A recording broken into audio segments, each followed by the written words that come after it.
L'Heure Joyeuse est la première bibliothèque jeunesse créée en France par les Américains en 1924. Et à partir de là, un fonds patrimonial a été constitué dont le but est de rendre aux enfants leur patrimoine et aux enfants de demain de garder le patrimoine d'aujourd'hui.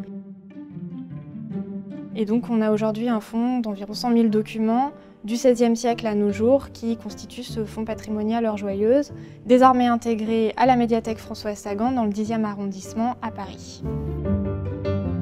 Le principe du fonds patrimonial L'Heure Joyeuse, c'est de n'être pas exhaustif, contrairement au dépôt légal. L'idée, c'est d'avoir une représentation de l'édition à travers son évolution. Pour tous les enfants, pouvoir retrouver les livres qu'ils ont eus entre les mains, que ce soit des éditions populaires ou plus bibliophiliques ou des livres d'artistes.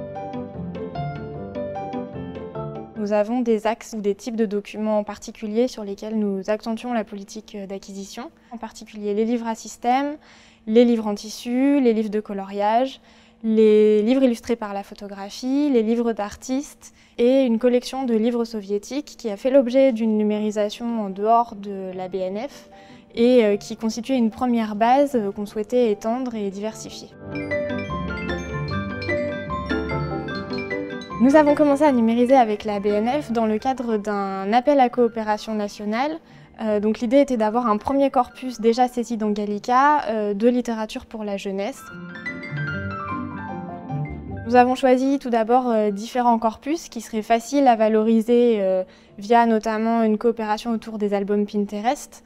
Donc la guerre 14-18 qui était un événement lié à des commémorations en cours. Un auteur, Benjamin Rabier, des livres particuliers comme les livres en tissu, les abécédaires, un petit fond de livres de coloriage et des renumérisations de cartonnage par exemple pour montrer les variantes d'édition qui pouvaient exister.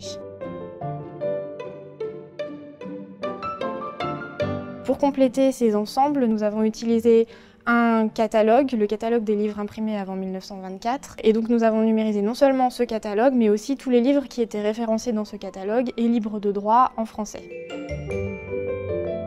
Pour nous, ce qui était intéressant lors de ce premier corpus numérisé, c'était un peu de tester des choses inédites et notamment numériser des livres en tissu, voir si ça pouvait passer sur des chaînes puisque c'est très mou. Ça a été un premier exercice réussi haut la main.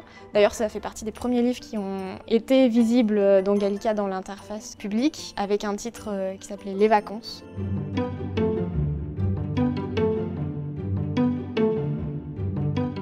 L'équipe a appris des gestes et des protocoles lors de cette numérisation qui sont toujours utiles au quotidien aujourd'hui. L'aventure avec la BNF continue.